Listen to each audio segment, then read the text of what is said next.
D'accord. Bonjour. Bonjour. Alors, je vous ai opéré d'un goitre il y a maintenant à peu près une semaine. Et en fait, le but de cette vidéo, c'est de montrer aux patientes ce qu'il faut faire après l'opération. Alors, montrez-nous un petit peu comment vous avez mobilisé le bras après l'opération. Allez-y. Voilà. Hein, on voit très bien la cicatrice, on voit même encore un petit peu l'encre sur le pli, rebaisser le bras.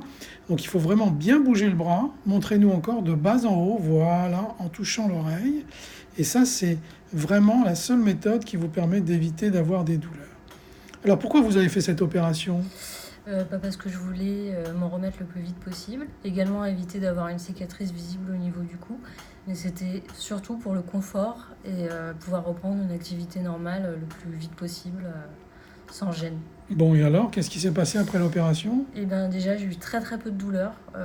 J'avais du Doliprane, mais j'aurais quasiment pu m'en passer. J'ai retrouvé une mobilité très rapidement en sortant de l'hôpital. Alors à l'hôpital, il y avait le drain, etc. Donc on est un petit peu gêné, mais c'est vraiment quasiment rien. Et vraiment, si c'était à refaire, je re-signe tout de suite par rapport à une opération où on est ouvert ici. Enfin, je pense qu'il y a vraiment... il n'y a pas photo, quoi. Vous connaissez des gens qui ont été opérés par voie Oui, alors classique? ma maman a été opérée par voie classique, bon, il y a 20 ans.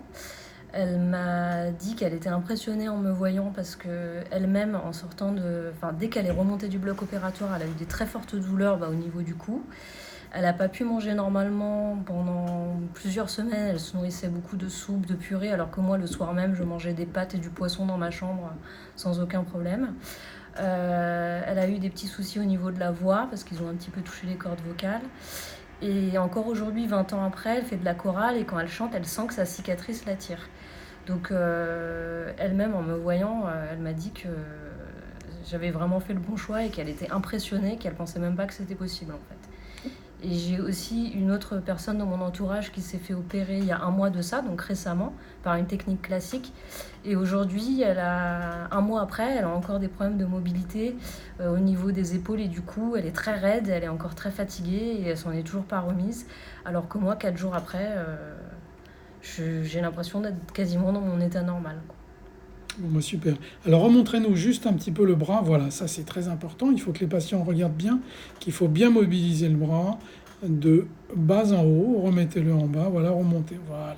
Et ça, il faut le faire 2-3 fois par jour de manière à ce qu'on puisse éviter les zones de fibrose au niveau de la cicatrice. Eh bien, écoutez, je vous remercie beaucoup. Merci à vous. Et puis bon rétablissement. Et j'espère que ce sera vu par des patientes pour qu'elles puissent comprendre un petit peu l'évolution après la chirurgie. Merci beaucoup.